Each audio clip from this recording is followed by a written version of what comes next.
mas pinalakas at mas pinagtibay para sa Pilipino. DZRH. Una sa Pilipinas, una sa Pilipino. Serbisyong tapat sa'yo, DZRH.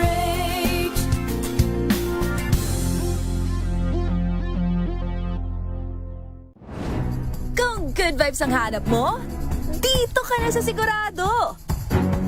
Mula sa mga istoryang nagbibigay ng inspirasyon hanggang sa mga kwentong may dalang solusyon. Mga balitang pampagaan ang pakiramdam at pampaganda ng araw.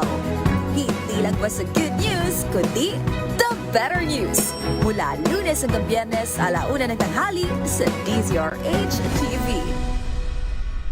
Media na inilabas nitong January 2026, hindi lang sa Metro Manila, kundi pati rin sa Mega Manila. Patunay na DZRH lang ang inyong tunay at totoong pinagkakatiwalaan. Taos-puso po kaming nagpapasalamat sa inyong patuloy na pagtitiwala dahil ang DZRH, una sa Pilipinas, una sa Pilipino. Saan ka man sa mundo, tayo Pilipino. Ito ay bunsod ng naitalang 17 individual na ang kanilang naaresto. Ng Metro Manila Development Authority o MMDA ang No Contact Apprehension Policy o NCAP sa Metro Manila. Sa ang ilang mga dokumento ay peke. Hindi rin legal ang employment na ipinangako sa kanila. Sa mata ng batas, mananagot ang sangkot at may sala. Dahil sa bawat paglabag, may karampatang parusa. Alamin ang mga pananagutan sa likod ng mga bawal. Dito sa Hoy! Bawal Yan! Tuwing Sabado, 11:30 ng umaga. Dito lang sa DZRH TV.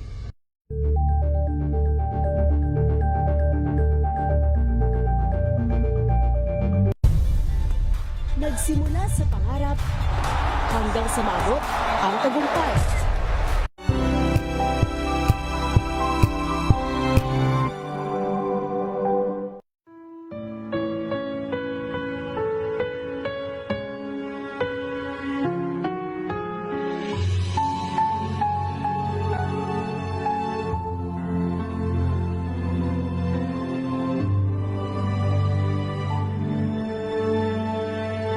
Ito ang oras ng panalangin, padalangin para sa pamilya.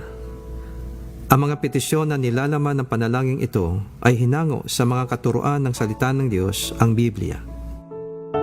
Ang salita ng Diyos mula sa Kolosas 3, Kapitulo 18 hanggang 21 at Efeso 6, talatang 4. Mga babae, pasakop kayo sa inyong asawa, sapagkat iyan ang kalooban ng Panginoon.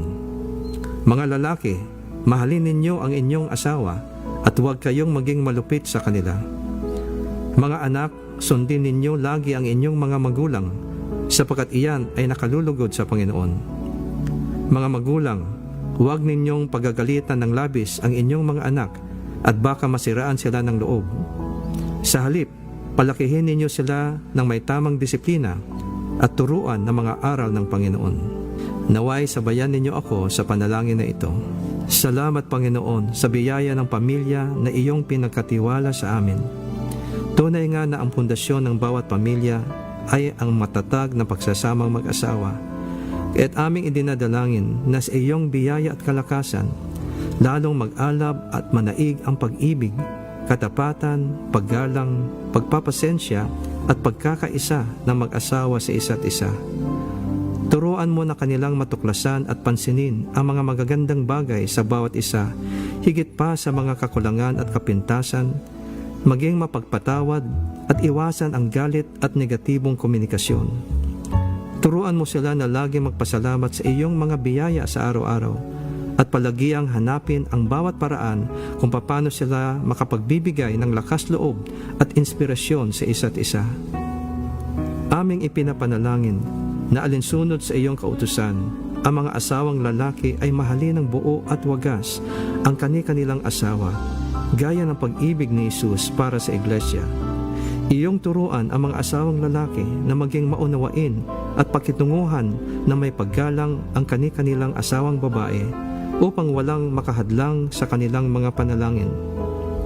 Amin ding idinudulog sa iyo ang mga asawang babae na tulad din ng iyong pinag-utos, sila'y magpasakop at magpakita ng paggalang sa kani-kanilang mga asawa dahil iyong itinalaga na ang lalaki ang ulo ng kanyang asawa.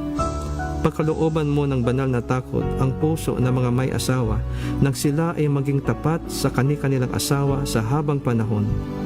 Iyo silang ilayo sa lahat ng uri ng tukso na makakapinsala sa kanilang pagsasama at sa kinabukasan ng kanilang mga anak. Pagkalooban mo ng tunay na pagsisisi at pagbabago ang puso ng mga may asawa na nahulog sa tukso o bumali ng kanilang sumpaang banal sa iyo at sa kanilang asawa.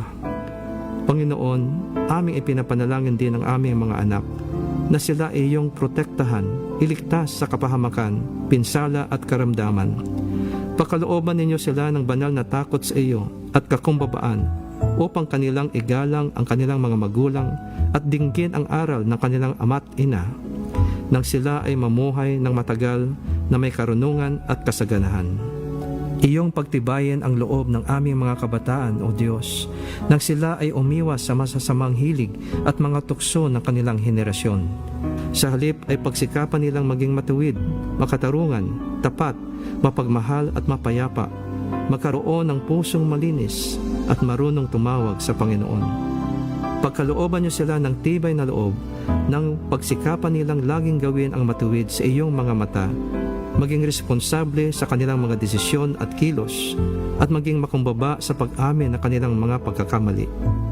Iyo silang turuang magtiwala sa iyo sa lahat ng oras at magtiyaga sa kanilang mga pagsisikap at maging matatag kapag nakaharap ang kabiguan. Iyong ipreserba ang iyong layunin para sa kanila at ipahintulot na matupad ito sa kanilang mga buhay upang ang pagpapala mo ay kanilang mapanatili at maipamana sa kanilang mga salinlahi. Maraming salamat, O Panginoon, sa iyong pagtugon sa aming mga dalangin na ito sa pangalan ni Jesus. Amen.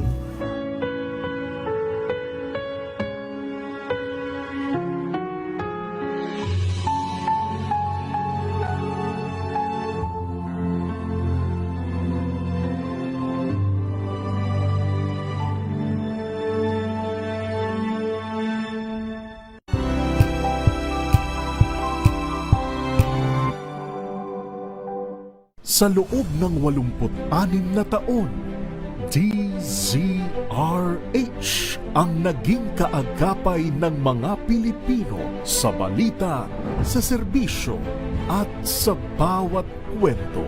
86 na taon ng tiwala at sa mga darating pang taon, mas pinalakas at mas pinagtibay para sa Pilipino. DZRH. Una sa Pilipinas, una sa Pilipino. Serbisyong tapat sa'yo, DZRH.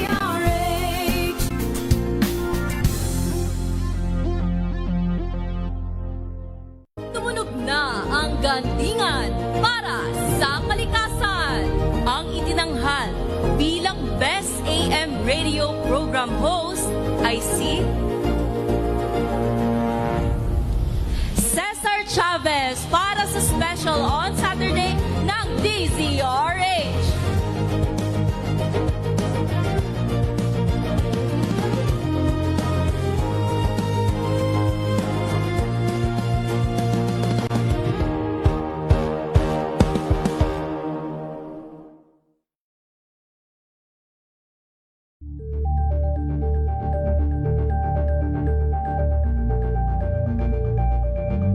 Maagang balitaan, maagang usapan sa mga issue at balita. Kasama si Kuya Angelo Palmones sa Magandang Umaga Pilipinas. Mula Lunes hanggang Biyernes.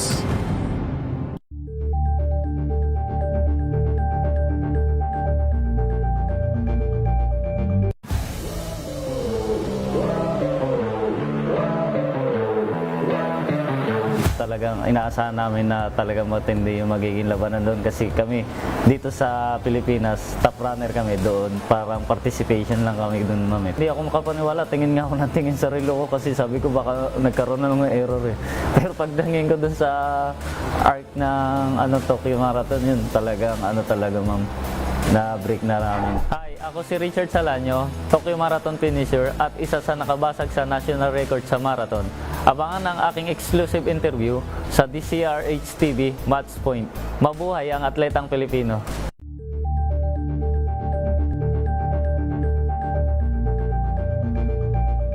Abangan this Saturday. Hi, this is Baby Ruth Villarama and you're watching Scene Zone. Masaya at makabuluhang kwentuhan kasama ang internationally acclaimed director ng Sunday Beauty Queen at food delivery fresh from the West Philippine Sea. Narrative. Yes. Ng West Philippine Sea. Kasi ate naman talaga yun. Diyos ko, Lord. God. Looking back, 10 years ago na pala yun, no? Isang dekada na yung Sunday Beauty Queen. And I was such a very young storyteller. I've always wanted to do a film about our sailors, our seafarers. Sorry kasi kung pangit yung stories, you can only do so much in your marketing. First day, last day ka, girl. Alas 12 ng tanghali, dito lang sa DZRH TV.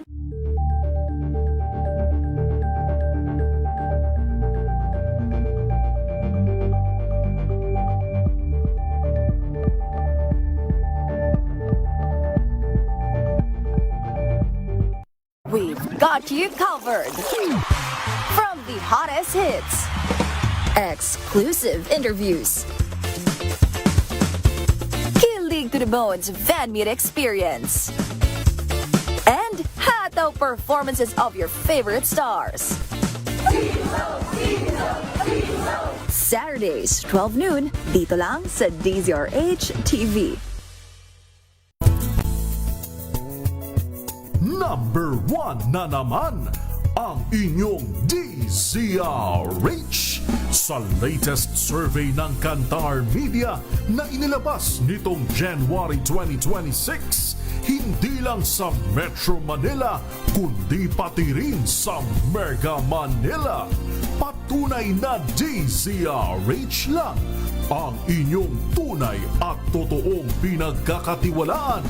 Taos-puso po kaming nagpapasalamat sa inyong patuloy na pagtitiwala dahil ang DZRH, una sa Pilipinas.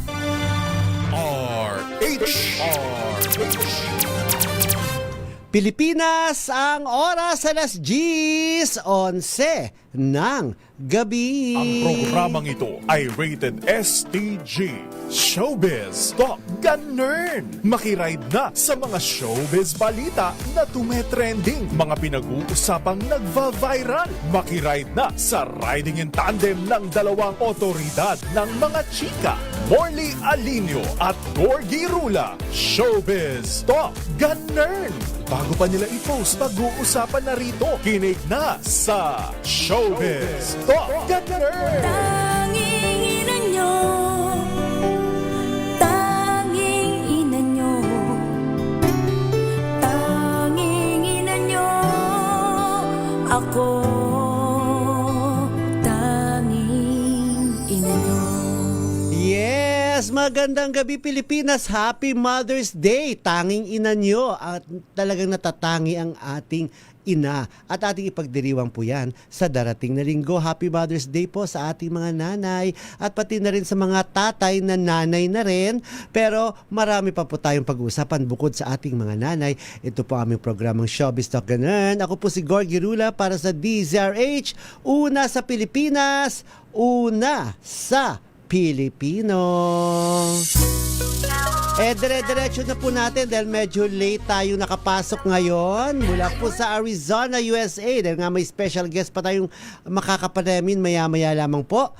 Tito Louie Alejandro. Hello, summer na summer. Ang iyong suot, Tito Louie. Hello. Hello, ako po ang iyong lingkod, Louie Alejandro, coming to you live in Arizona, USA. Your DZRH US correspondent ng Yes. programang Showbiz Talk Gunner. Buwabati sa magandang umaga, good afternoon, naibagabigat yung aming sangapada, buenas noches a todos. Tito Gorgie, Bebang Yes. Tansos, dahil tayo ay Worldwide! Pasensya na po, hindi natin Ay. makakasama si Tita Morley ngayon. Expected na yan. Hindi ko siya inabala muna kasi medyo hindi okay ang pakiramdam niya. Dumating siya Busy dito. yan. Oo. Pagbigyan. Oo, okay lang yon at pagaling ka. Sana okay ka na, Tita Morley. Napagod din kami kahapon kasi magkasama kami. Na-late nga kami. Hindi nga kami nakaabot dito sa programa. Di ba pag Thursday, Tito Louie, 10:30 lang talaga kami nagsisimula. Tama. Oo, late na kami nakapasok. Hindi kami pala nakapasok kasi galing kami sa sneak preview ng bagong series na Drug War, isang napakatapang na series, pero mamaya-maya na natin pag-uusapan yan, Tito Louie. Marami tayong pag-uusapan talaga. Siyempre dahil nga ang intro natin kanina ay ang itong ating Tanging Ina Nyo. Nakakando yung kantang yan, ha? Yeah. Dahil sa ating mga nanay, alam niyo naman tayo mga Pinoy, di ba? Pinakamalapit talaga sa atin ng ating nanay, di ba? Siyempre, second Sunday of May ay sineselebrate po dito ang Mother's Day at alam ko third Sunday naman of June, Father's Day naman, di ba? So, ayun na nga, in connection with that, yung pag-celebrate ng ating Mother's Day ay namigay naman sina Pinky Tobiano at Julia Montes ng parangal sa mga nanay, Tito Louie. Sa mga nanay, yes. 16 na mga nanay mula sa iba't ibang propesyon ang binigyan nila ng parangal. Meron sa entertainment, meron sa medicine, sa politics, sa business, mga plain housewife din.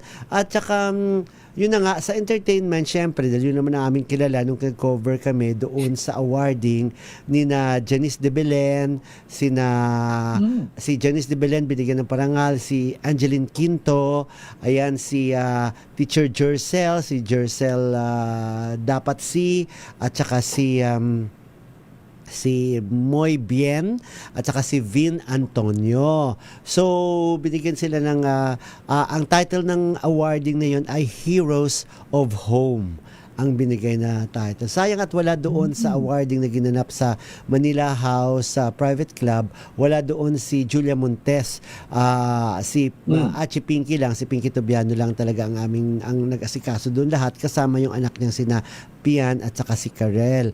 At doon sa acceptance speech kasi ni Janice, binanggit ni Janice na hindi na siya nakakasama ang kanyang mga anak.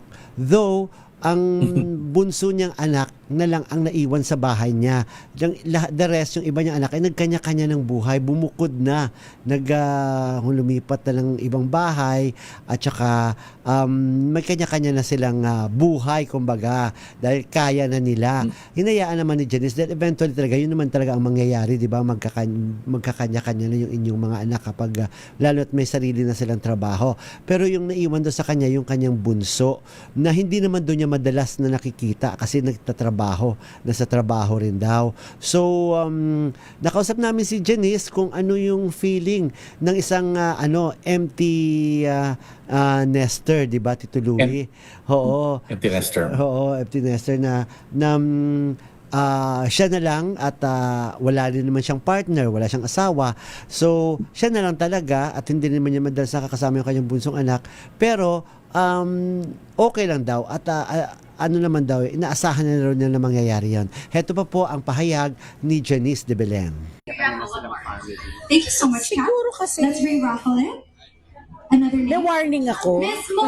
Nagpasabi naman sa akin, ma, in 1 year magkaano na kami. So ready naman. Tsaka naisip ko na rin at some point talaga mangyayari yun. Whether I like it or not, Yes, you know. mangyayari siya. His name is. Oo, pero kasi habang pinagdadaanan mo, di mo naman naiisip na, Miss oh, grabe, pinagdadaanan Rumiato! ko. Congrats, Miss Naiisip yun eh. Rumiato. Naiisip mo na lang, Pag sinasabi sa'yo, kunyari may magsabi sa akin, uy, grabe naman, ang galing mo naman sa nagdaan mo to. Ayan, Dong. Andyan ba si Dong? Kasi habang pinagdadaanan mo, ginagawa mo kung ano yung kailangan. Hindi mo naiisip yun.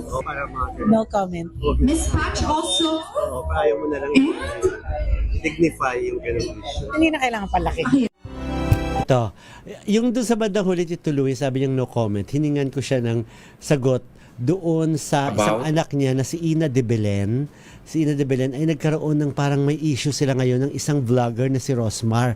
Nagpapalitan sila ng hindi magandang pahayag sa isa't isa sa social media. Nagpaparunggitan sila. Pero ayaw ng patulan ni Janice. Nung tinanong ko rin siya tungkol sa love life ni Kyla, yung kanyang anak, sa kay Daniel Padilla, no comment din daw siya. Wala na rin daw siyang masasabi patungkol doon. Alam mo naman si Janice, hindi mo talaga mapipiga kapag meron kang gustong kuning issue sa kanya at kung ayaw niyo magsalita, wala talaga. So, yan lang po si Janice de Belen at hindi naman po siya talaga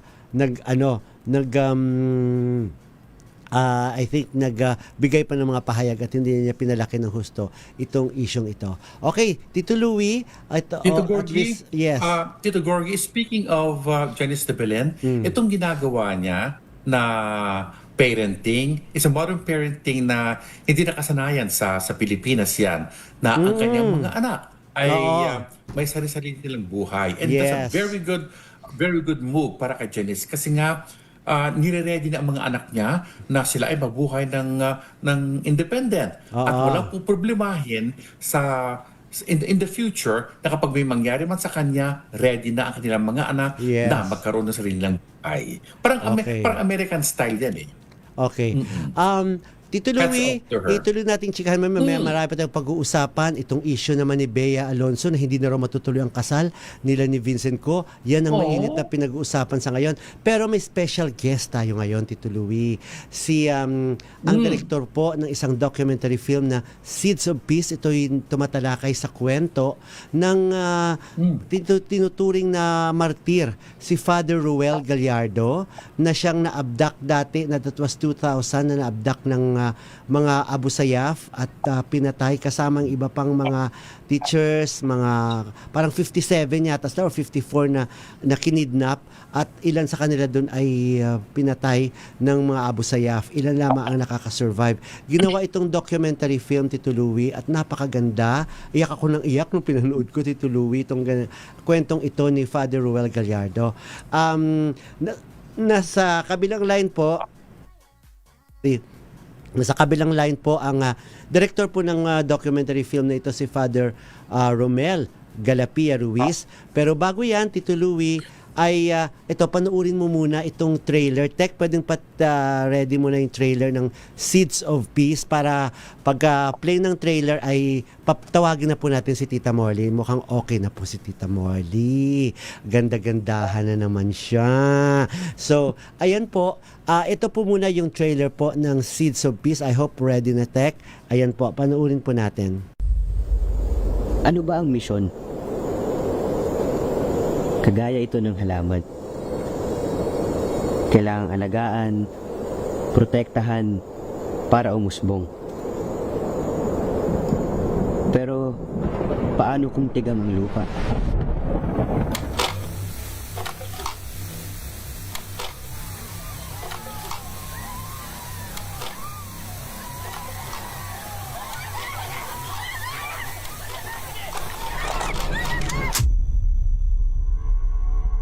Napaka-tragedy talaga.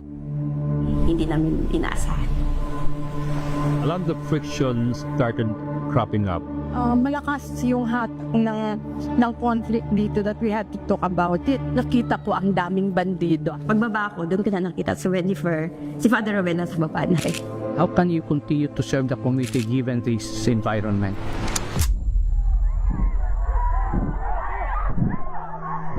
Sobrang sakit po. Galit naman. Simula na ng firing, na failure na, wala na pag-asa. Ano ba'y pwede namin gawin? Maghihintay ka na lang ba? Parang grade 6 siya nung nagtanong sa akin na, kailan mo, auntie, na laman na tinatawag ka ng Diyos? God is really calling me and I want to persevere. I go, okay, just trust in the Lord. Pa lang, bata pa lang kami, halata mo na may kapanalan siya. Tahimik lang. He's a good boy. He was hurt.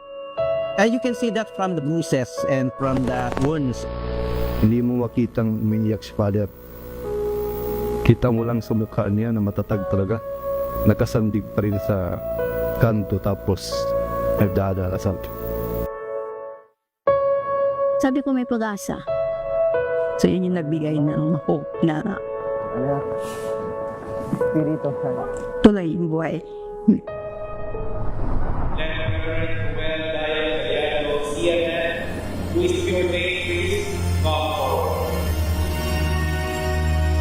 Here I am.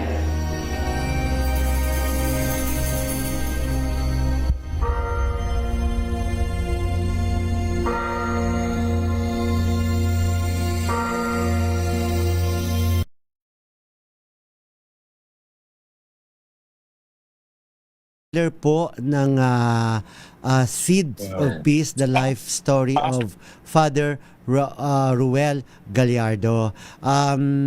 Ang nag-direct po nito at si Direk Romel Galapia Ruiz na naging bahagi din siya ng although wala ka namang idea dyan talaga, Tito Louie, ng nung pisang pelikula din na hango din sa kwento ng buhay po ni Father Ruel Gallardo.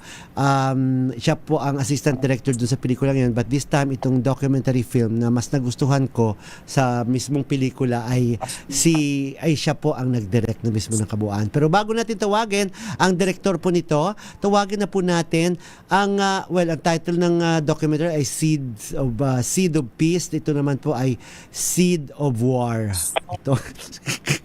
Ito siya. Siya po ang binhi ng lahat ng kaguluhan sa ating programa, Tito Louie. Tita Morley? Hello, Tita Morley? Yes, magandang gabi, Luzon, Visayas at Mindanao. Magandang gabi sa iyo, Gorgie. Ay, bait-baitan siya, Tito Louie. Bait-baitan siya. Ang ganda. Oo, kasi ganda pa pala yun. Sabi mo may sakit. Oo. May sakit ba yung gandang yan? Tito Louie, thank you so much, Gorgie. Kasi pagdating ko, Tito Louie, ang sakit-sakit ng ulo ko. Siguro dahil sa sobrang init ng panahon. Oo, init yata. Ako ganun din eh. Kahit nga medyo masakit-sakit pa yung ulo ko, pero kinakaya-kaya ko Bumili na lang. kasi ako ng lalagyan ng mga plato. Oo.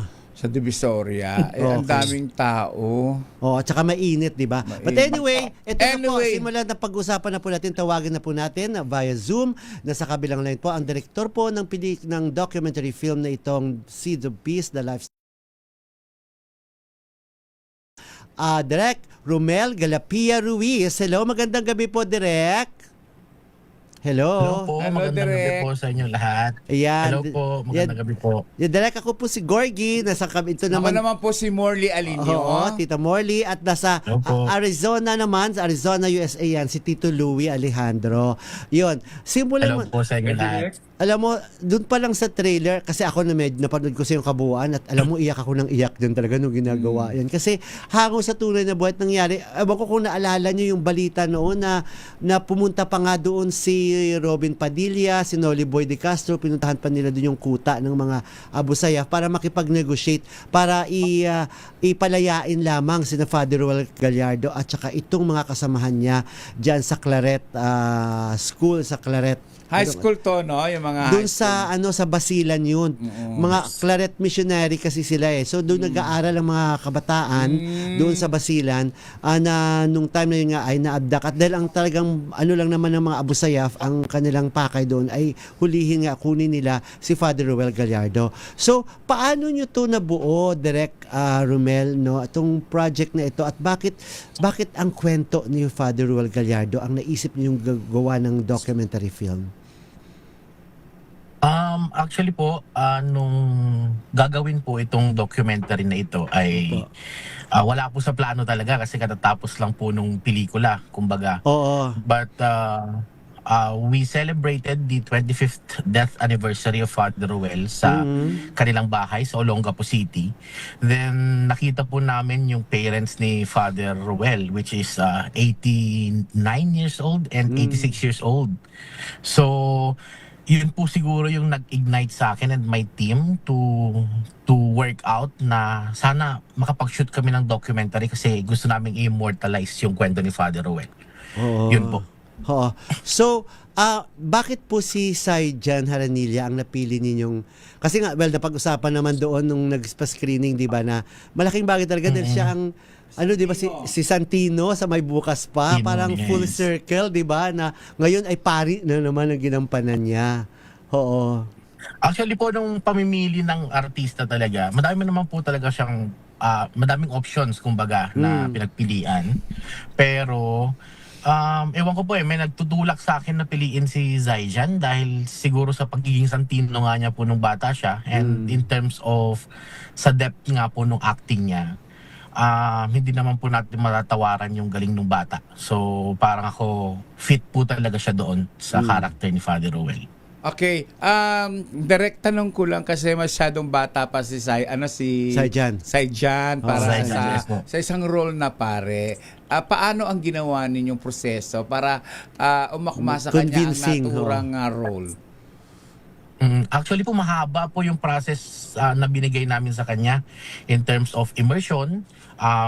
Tumira hindi naman po tumira pero dumalaw po siya sa Castillejo Zambales sa family ni Father Ruel. Parang nag-immerse po siya with his brother, sa parents ni Father Ruel. Then pinakita po lahat ng pictures na meron yung parents, yung family ni Father Ruel para makita po niya kung anong gesture ni Father Ruel, anong klaseng tao si Father Ruel. Then malaking tulong din po ang Claretian missionaries, sila Father Ama, na i-guide si Zaijan in terms of pagiging pari nga po. So, yun po, mahaba po yung process niya eh. So, maganda lang din po dun sa kay Zaijan talaga is that ina-absorb niya po lahat yun. Oo. Alam mo kung na... Yes, Louie Alejandro, tanong ko. Gusto kong malaman, nabanggit ni Tito Gorgie kanina na napanood niya itong documentary ito. Mapapanood ba ito sa mga sinehan, sa Netflix, or sa mga major televisions? Ngayon po, sir, we are planning to have screenings pero private lang po muna siya ni screenings, parang black screenings lang po muna siya. Dahil po selected po yung parang ginagawa po namin kasi ngayon parang community screenings. Kasi po rooted po kasi talaga yung documentary in terms of community. So yun po yung plan ni Claretian Missionaries na wag tayong magsinehan, i-try natin sa mga community, sa mga students, sa mga LGUs, mga ganun po. Tapos mga community abroad, mga Filipino communities, mga ganun po. So yun pa lang po yung balak ngayon. Pero in terms of Netflix, baka soon po, baka pwedeng i-cut siya into 3-part series na gagawing docu-series po siya. Okay. Well, direct doing so, will that benefit you financially? Kasi nga may investor yan eh. So how will you be able to ang get your money nag-produce back? yata mga Actually po, ang nag-produce ito, Claretian Missionaries and Gallardo family po eh. So, ngayon po, parang yun din po yung tanong ko. Siyempre, naglabas nga po sila ng pera. Pero sabi po nila, God will provide. So parang kung pupunta tayo doon at mag-i-screen, may ticket selling naman po siya, pero hindi naman po siya ganun kamahal. Kumbaga, hindi siya, yung rate po niya ay hindi pang sinihan. But sila po nagsasabi sa akin lagi na ang importante direct mapanood ng madami. Yun po yung ano nila. Good intention. Pero direct, question ko lang muna, Gorgie and Tito Louie. Direct nalalapit na ang Metro Manila Film Festival. Pumasok ba sa isipan nyo na isali itong Seed of Peace sa Metro Manila Film? Ako po gusto ko, kung ako lang po ang tatanungin as director, gusto ko po siyang ipasa sa Metro Manila Film Festival kasi for December, I mean para sa akin, para sa isang December film, I think it will sum up yung tightness ng bawat pamilya. Kasi alam ko na it's about peace eh. So parang ako kailangan po natin ngayon yun. Pero di ko po alam kung papayag po ang MMFF for documentary. Hindi, meron na. May mga nailabas yung, na. Nanalo, nag-best picture yun. Yung Sunday Beauty Queen documentary po yun.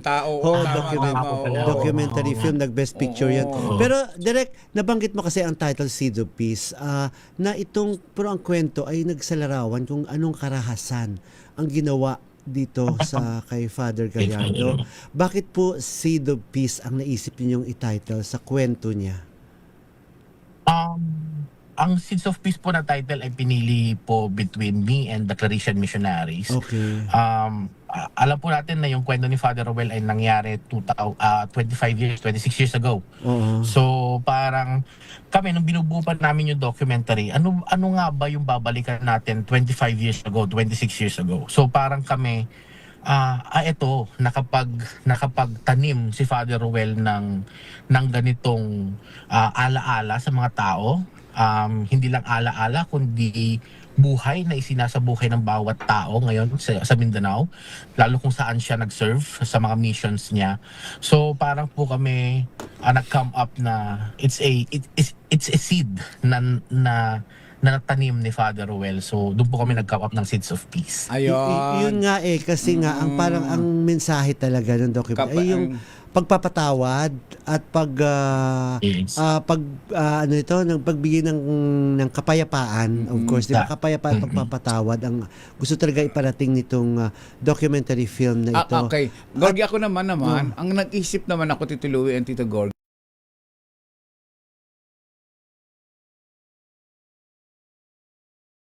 para sa mga blasting, sa mga action, kasi barilan, hindi, tsaka talagang na-torture talaga siya, pinahirapan siya ng gusto sa kamay ng Abu Sayyaf nung bago siya pinatay. Direct, paano to? Pakikwento mo nga sa ating mga listeners kung paanong proseso. In terms of process po namin ni Zaijan, nung nag-pitch pa lang po ako, ang una kong sinabi sa kanya ay yung gagampanan niya isang martir. So, from there pa lang, nung in-explain ko sa kanya na ito yung nangyari kay Father Rowell, binugbog siya, pinahirapan siya para i-give up yung faith niya. Pero sabi ko sa kanya, hindi naman, sa process ng pelikula, alam lang po natin na hindi naman po yun to the max eh. I mean, nasa lente lang ng between the director and the actor. Pero po, sabi ni Zai dyan sa akin, game ako direct. Sabi niya, parang di po siya nag-hesitant na gawin yung documentary. At kung ano yung gusto nating iparamdam sa audience, especially dun sa pagpapahirap nga po, sabi niya, gusto ko dapat makatotohanan siya. So, si Zai dyan po talaga napaka-dedicated niya sa in-line of work niya. So parang ako, na-pressure din po ako na gawin ng tama or gawin ng mas expected, ay mas higit pa sa expected. Doon sa nung kinukunan yung eksenang yun, direct, may mga nangyari ba kay Sajan? Nasugatan ba siya? Or talaga siya? Disgrasya ba? May sugat na siya sa tuhod. May mga moments na nagagasgasan yung dibdib niya dahil nga po tinutulak siya para dumapa, mga ganun po. Pero sabi niya, it's part of the motivation nga po ng character. Nag-shoot kayo direct sa Basilan, di ba? Mismo sa mismong pinangyarihan. Yes. Kamusta nung kinunan ninyo doon, nung time na yon? Hindi naman kayo natakot or paano? Or payapa na ba ngayon sa Basilan? Actually, dito, Gorgie, nung una po pa lang, takot talaga ako. Kasi Basilan po yun Alam naman natin na isa sa pinakamagulong part ng Pilipinas po ang Basilan na nalalaman natin. Pero siguro po yung adrenaline rush pag nagsushoot, hindi mo maiisip na delikado siya. Tas sobrang compact lang po nung crew namin, parang 11 lang po kami na pumunta for the docu-shoot. Tas in-interview po namin yung mga survivors na taga doon. Nakakatakot po siya sa first time na nandun kami, nung first day namin. Pero sabi ko, ginagawa namin to for the film. So parang ako, nawala din po yun eventually. Oo. And finally, Direct Louie here. Direct Louie here. Yes, napanood na ni Tito Gorgie to, pero kami excited kami na mapanood din to. What do we look forward to sa documentary na to? Pag pinanood po natin siya, actually, pinapaalala po sa atin kung paano piliin ang pagmamahal over hatred. At saka maging hopeful sa buhay. At saka pinipili po natin maging peaceful, kumbaga. Kasi po, alam natin na si Father Rowell, napakahirap po yung ginawa sa kanya. To the extent na pinapasurrender sa kanya yung faith niya. Na dapat kalimutan yung faith niya bilang sampari. Pero hindi po talaga siya gumive up. Hindi niya ginawa. To the extent po na tinotorture na siya, as in, tinatanggalan siya ng kuko, mga ganun po.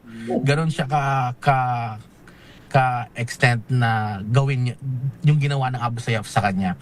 So, para sa akin po, yung mga challenges na meron tayo everyday, pag pinanood natin yung pelikula, parang mapapaisip po tayo kung nakaya natin to. I mean, everyday is something we choose to live by God po. Yun.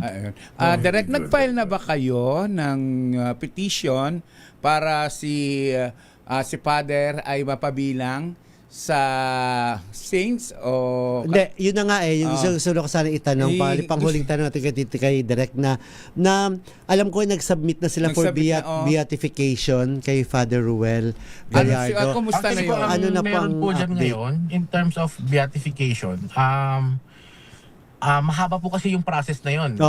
Ang una po muna is that martyrdom po muna, then saka po gagawin yung sa pagiging saint. So madami according to Claretian missionaries po ay ang basilan po ang magi-initiate ng parang submission, kumbaga.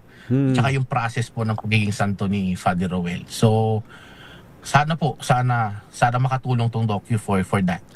Oo, no? At so bali, nagpa-promise naman po yung LGU ng Basilan na sila mismo ang magpupush nito for beatification. Actually po yung diocese po ata. Diocese. Basilan. Okay. Opo. Which is maganda rin po kasi ang bishop po ng Basilan ngayon ay isang Claretian missionaries po, si Bishop Leo Dalmau. So, sana po ay ma-process po as soon as possible. Okay, Direk, ang ganito mga pelikula, diretsahan, prangkahan, hindi masyadong pinapansin ng mga manonood. Particular na kung ang pag-uusapan tungkol sa Panginoong Jesus na buhay. Relihiyon. Mas gusto nila yung mga lust, kung mga flesh, o whatsoever. Or love life. Away. Direk, gano'n kay kahanda sa magiging pero hindi naman nila for commercial hindi naman nila ipapalabas sa commercial. Gano'n kahanda, Direk? Pero, yes. Kami po in terms of me as the director and the producers, ready naman po kami kung ano yung kung saan makarating yung pelikula. But we are aiming lang na ang gusto lang po namin ngayon is that madami sanang makanood. I mean, hindi man siya kumita ng ganito kalaki, pero yung dami ng makakanood po sana ay more than doon sa kikitain ng pelikula para sa akin. Kasi kailangan po talaga natin yung ganitong reminder, kumbaga. Actually po, yung documentary is a reminder A reminder and a testimony of a one person who has that kind of faith. Parang gano'n. Ayan. Nakita ko yung trailer kanina and I'm very much impressed. Gusto rin namin malaman sa side mo, ano na ang mga nagawa ni Direk na iba pa mga projects to look forward to? Para malaman natin ang mga trabahong nagawa mo na. Actually po before po ako nag-direct po nung In Thy Name, kasama ko po si Direk Cesar nga po.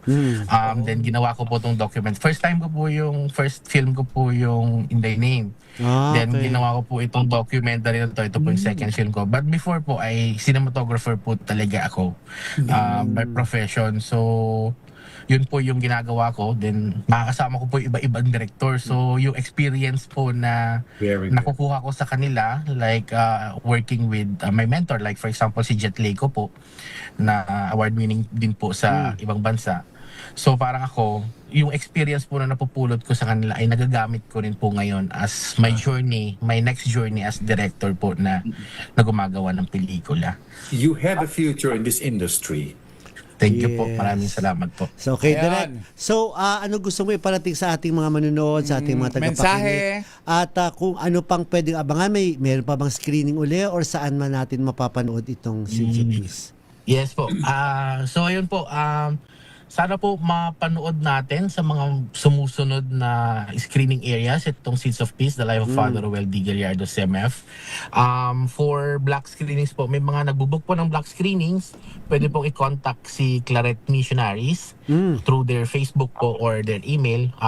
Meron naman po yan sa page nila. Yun po, sana panoorin natin for para makakuha po tayo ng inspirasyon sa paano tayo mabuhay sa pang-araw-araw. Kahit ano pa man po tayo, pero despite of our differences nga po, 'di ba? Sabi nga po nila, kung religion man 'yan, kung pagkatao man 'yan, at the end of the day, we have the same God, 'di ba po, na pinagdadasalan. So parang ako take it as we want, parang reminder sa ating lahat kung paano mamuhay ng may Diyos sa kanilang sarili. Yun po. Okay, maraming salamat po, Direk. Direk, salamat po ha. Salamat sa oras mo. Maraming salamat po. Naabala ka namin. Pasensya. Thank you, Direk. Oo. Thank you po, See you Direk. soon po. Sana makakapanayan pa namin uli. At update sa pelikulang ito. Thank you po. Good night. Oh, Yan po, ayun na. Direk Tito Gorgie. Romel Galapia Tito Ruiz. Gorgie. Yes. Saan mo napanood to? Nagkaroon sila ng, kasi last Sunday ay pinagginunita nila, bali 26th year, bali 26th anniversary na nga ng pagpanaw, death anniversary ni Father Ruel Gallardo. So nagkaroon ng, they called it community screening ng mga taga Clarician sa Gateway noong Sunday. So naimbitahan ako na panoorin nasinehan. Oo, Okay. na ang tagal ko bago naka-move on dahil iyak ko ng iyak. Dahil talaga ganda ng pagkagawa. At kasi yun nga nakita mo pa na kung paano na-handle ng gobyerno itong nung incident, nung ano na yon, nung pangyayaring iyon. Okay. Okay. Bago tayo magtuloy-tuloy, Gorgie and Tito Okay. Louie, sa ating tuloy-tuloy na chikahan, magpaalala muna po tayo. Of course! Bago natin batiin ang ating mga nanay at ang ating mga suki. Paalala. Siyempre, suki din po natin ang ating mga misis na kailangan nating ipaalala sa kanila na mas masarap sa tenga ang tunog na malinis na hugasin yung kapag kinuskus ng daliri. Alam mo, walang bahid kasi yung tunog. Yan ang heavy duty linis ng Smart Dishwashing Paste. Smart Dishwashing Paste may double tanggaling formula kaya tanggal sebo, tanggal bakterya pa. Yan ang Smart Dishwashing Paste, plato, kaldero o plastic linis, fantastic. Smart Dishwashing Paste, a product of ACS Manufacturing Corporation. Gorgie here, a proud user of Smart Dishwashing Paste. Mami, laundry day na ba? Tunot-no ka na naman ba sa makapit, madikit, at malupit naman siya? All you need is Pride. Bakit pahirapan ng cellphone sa Pride? Easy and worry-free ang laundry. Sa triple stain away formula, tanggalan matitinding mancha. Based on taste, chocolate, mud and sebum on cotton. Gawa ng ACS to. Beautiful teeth and magical smiles ba ang gusto nyo? Yung lahat na mamanga sa ganda ng iyong ngipin, pagka puti-puti at kumikislap, hindi halatang may sakit. Ayan. West, punta kayo sa Swiss Dental Clinic na matatagpuan sa number 313 Ledesma Building, Jordan Street, Multinational Village, Parañaque. At hanapin ang maganda at kakit-akit na si Dr. Annalisa Boras Ansa. Ang Swiss Dental Clinic ay very friendly sa price, mura, matibay at super ganda talaga. Kung gusto ninyong magpagawa ng inyong ngipin, ino-offer nila ang cosmetic dentistry, general dentistry, oral prophylaxis, restoration, extraction, oral surgery, odontotomy, periodontal problem, root canal, crowns and bridges, and of course, veneers. Tawag lang kayo sa 0917-5599108. Hello, Dodong Bora.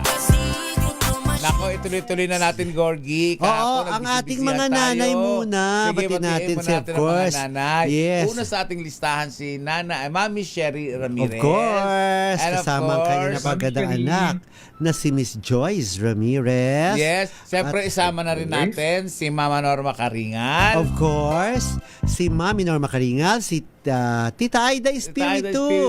At Hello, siyempre magandang pa, gabi. ang pambansang nanay, Tito Louie. Kanina pa siya nakikinig. Nanay Linda Azonza. Azonza. Ayan. Maraming salamat. Yes. At Irina Alcantara may... At saka Eric Angeles. Okay. Ayan. Kahapon, Gorgie, nagkasama tayo sa launch ng Jaguar. Oo. Pero bago yun, nagpunta ako dito. Ayan. Pinuntahan mo rin yan, nilagari mo pala Nilagari ko yan. Parang ang babata ang Loki tayo. Ang grand album launching nila. Meron tayo dyan na isinento. Nag-perform yung mga bagets. Nag-perform yung mga bagets. Sila Gyrex, Jared, Zian, and Zanjan. Kambal yan, dalawa na yan. Tapos si Shane, yung kanilang girl na napakaganda rin. Meron ako sinend dyan na video, please, pakigamit. Kanina ko pa po umaga isinend. Ayan. Naku, kanina umaga pa pala sinend. Sinend ko yan. Ayan. Hindi po yan. Iba po yan. Yung nagsasayaw po. Actually, Gorgie, ang mga batang ito ay nangangarap magkaroon ng puwang sa showbiz. Yung nagsasayaw po sila, meron po dyan yung mga nagsasayaw. Alam mo, nakausap ko nga si Boss Vic. Sabi kasi kanina nag-launch naman sila kanina ng mga magagandang mga galing sa mga beauty competitions alaga ni Arnold Vicafria. Wala ka nga doon, nakita ko pangalan mo eh. Wala ka doon. Ito pala, nag-perform sila. Yung mga bata sila na to. Tignan mo ang husay nila magsayaw. Pati na ang boses nila magaganda. Kaya lang sabi nga natin sa panimula ng may showbiz. audio ba? Sige, pakinggan nga natin audio. Ano nga natin po yung audio habang sila nagsasayaw. Walang audio. Parang wala. Pero may audio yan eh. Ayan. Nawala na. Sabi siguro ang kulit-kulit yung audio.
Ay mahirap talaga, di ba? Ang daming mga intriga, ang daming mga buzzers, pero at the end of the day, kapag nagsikap ka talaga, mararating mo yan. And speaking of pagsisikap, Gorgie, sino mag-aakala na magkakaroon ng malaking pangalan? Si Napoles, Gerald Napoles sa showbiz. Nagkaroon tayo ng chance na pumunta kahapon sa press con ng Love Ngo na dapat pala ay... yung ngungo siya dyan ulit.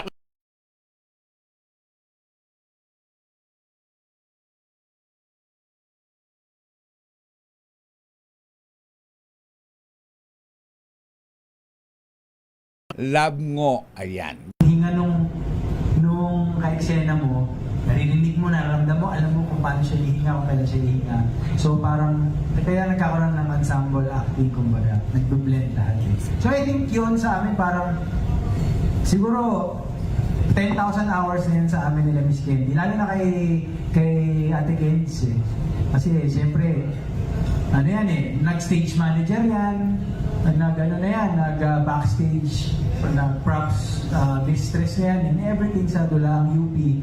So, alam na niyan kung paano magkakamada ng bawat sitwasyon sa eksena. I love every bit of the scene kapag kayo na talaga. At alam mo ba, Gorgie, na ang pelikulang to dapat ngongo talaga ang title. Ngongo. Kaya lang hindi daw pumayag yung mga sa mga sinihan. Oo. Sa mga sinihan. Oo. Dahil parang naka-degrading sa mga may ganong kapansanan. So, ginawa na lang nila love ngo na nakatutuwa daw ayon kay Direk Daryl Yap. Kasama dyan si Gina Alahar, yung naka-red na yan. Anyway, Gorgie, tuloy-tuloy ang chikahan. Okay, batiin muna natin si Eugenio Hermino. Pasensya na po kanina, lumagpas sa ibang mga ano na hindi ko na nabati. Of course, si Rina Alcantara, Meli, na-drink ka raw ng maraming water, sabi ni Rina Alcantara. Ako rin, water talaga din. Florby Fernandez, of course. At sa atin po mga bumabati sa ating mga nanay. Hello po sa inyo dyan. Maraming salamat, Tita Becky Villanueva Tezuka. Pasensya na po kanina, lumagpas na po ibang mga ano, hindi ko na po nabasa. And pag-usapan batiin muna natin si Vilan Ledesma at si Oliver Kamay. Kinukumusta ka ni Oliver Kamay? Sinong Oliver Kamay? Oliver Karnay. Sorry po. Karnay yun. Karnay pala talaga. Oliver Karnay, kala ko Kamay.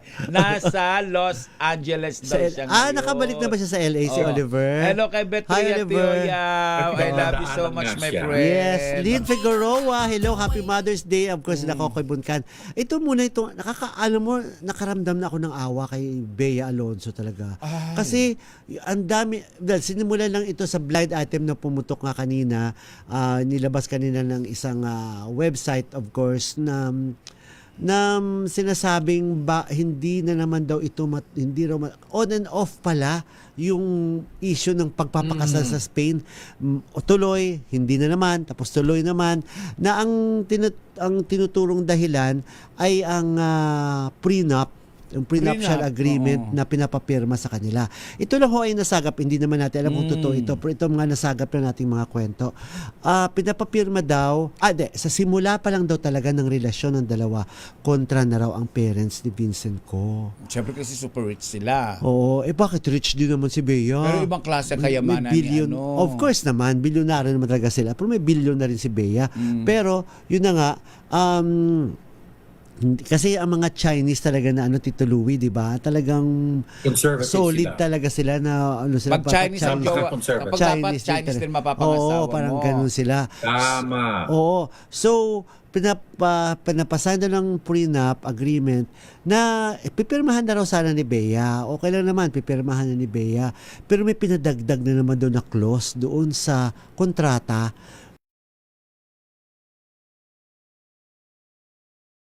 Lagay pa doon na magkakasama silang sa isang bahay.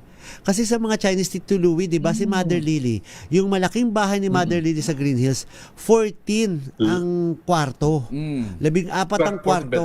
Kasi ang gusto niya, mga typical Chinese, magkakasama doon lahat ng mga anak, nandun, sama-sama sila lahat. Ganun din sila. Though, ang sabi rin naman, itong si Vincent Co, ay nakahiwalay naman daw siya ng tirahan, may sarili daw siyang kondo niya. Pero bakit kailangan na magsama sila? Parang, ang gusto rin naman ni Bea, na bumukod sila, may sarili sila. Tama lang naman. Tama lang naman. So, parang yun daw, hindi sila nagkakasundo-sundo. Abay, kung totoo nga yung mga lumalabas na blind item na yan, problema sa prenup na yan, abay, pang ilan na nga bang pagpapakasal ni Bea yan? Na hindi natutuloy, pangalawa na yan, di ba? Pangalawa, yung kay Dominic din. Di ba, prenup din na naging problema doon? Ay, nako. Alam mo, sa totoo lang, malaking hindrance ang kayamanan talaga sa pag-ibig kong minsan. Minsan talaga hindi siya nakakatulong, hindi nakakatulong. Kasi pag iniisip mo, ay mayaman kami, dapat hindi makoy kayamanan ko. Sa halip na nagmamahalan kayo, nag-iisip kayo ng iprotektahan nyo yung mga pera nyo. Samantalang kung tutuusin, dapat pag ikinasal na kayo, kung ano ang pera ni babae, pera ni lalaki, pagsamahan at pagsaluhan ninyo. Anyway. Yes, Tito Louie. Very very common din yan sa Amerika. Yung mga taong mayayaman, may prenup yan, lalo na mga artista, may prenup lagi. Kasi nga, kapag mag-asawa na sila, kung ano man naipundar natin, mag-asawa atin yon. Pero kung ano man ang naipundar ko na ako, solo ako, at naging solo ka, well, magkanya-kanya tayo. Kaya obviously, yan ang nangyari kay Bea. Marilu de Guzman, hello. At tinatanong pala ni Rina Alcantara Miri kung balak daw ba isubmit ni Direk Romel yung Seeds of Peace sa Oscars. Kung Good pwede move. gusto yung dalhin sa Oscars. Pero syempre hindi naman silang nagde-decide, yung Film Academy of the Philippines ang nagde-decide kung anong isa-submit or anong ipapadala nila sa Oscars. Diba? Okay. Oo. So anyway, yun na yung nangyari kay Bea talaga. Pero kagabi naman, isa pa pag-usapan natin kasi hiningan din ng opinion si Ian Veneracion, ang bida dun sa series na Drug War tungkol sa kay Bea. Pero syempre, wala naman siyang masabi at saka sinabi, tama ba yun? Yung sinabi niya, naka-drugs ka ba? Pag-usapan natin ng drug war. Pinipilit siyang tanungin tungkol sa kay Bea na wala namang kinalaman dito sa series na ito. Pero anong eksaktong naramdaman mo, Tita Morley, nung napanood mo yung first episode pa lang ng drug war? Medyo naiyak ako na hindi naman ako pinaiiyak ng pelikula. Ang pelikula nga Oo. ay napaiyak ako, particular na yung isang taong nagbabago. Oo, Pero na gusto magbago. hindi binigyan ng pagkakataon na magbago. May Oo. mga ganong mga kwento talaga. At realidad ito eh. Realidad itong ipinakita nila. At dito sa kay anak ni Herbert Bautista na Si Harvey. Si Harvey, Oo. Tito Louie and Gorgie, nang una ko makita yan, pelikula yan, sabi ko, adik ba talaga yan? Dahil hindi pa naman, hindi Oo. kami pa nagkikita, Tito Louie. Oo. Hindi pa kami magkakilala eh. Mukha siyang adik. Mukhang parang inakma. O yan? Oh, Tito Louie, sorry ang hustay ng Ang galing. pagkaka-acting niya.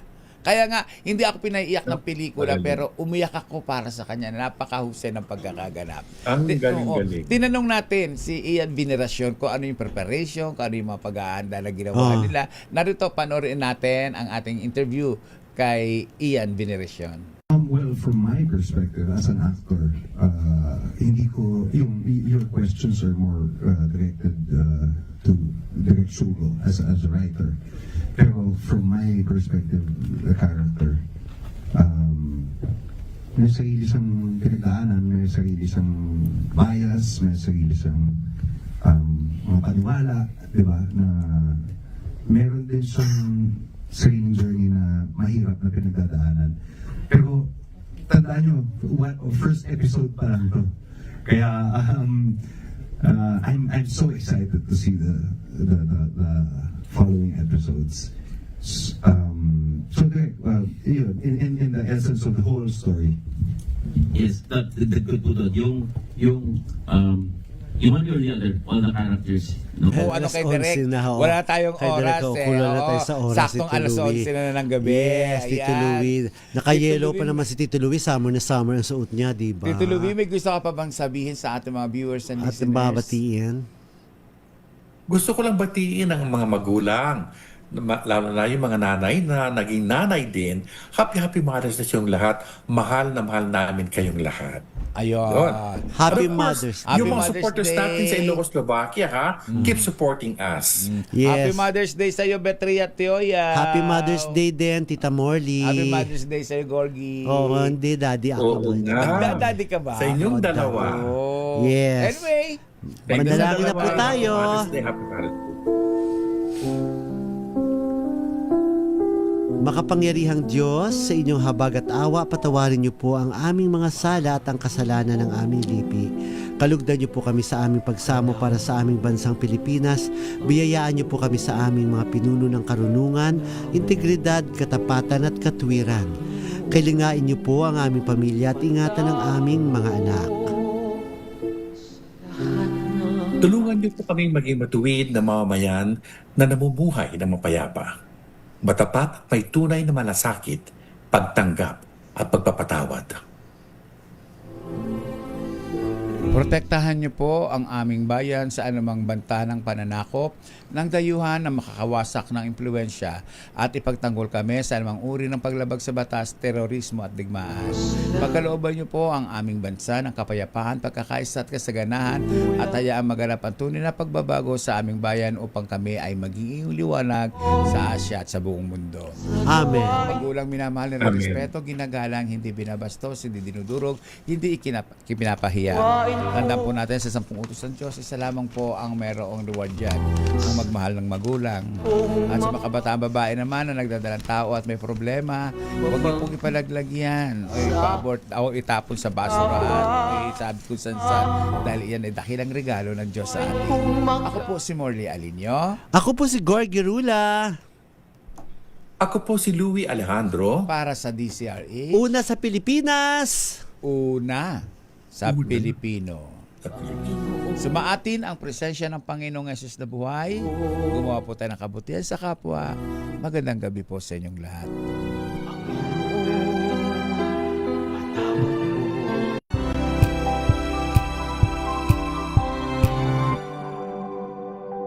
Sa loob ng 86 na taon, DZRH ang naging kaagapay ng mga Pilipino sa balita, sa serbisyo at sa bawat kwento. 86 na taon ng tiwala at sa mga darating pang taon, mas pinalakas at mas pinagtibay para sa Pilipino. DZRH, una sa Pilipinas, una sa Pilipino. Serbisyong tapat.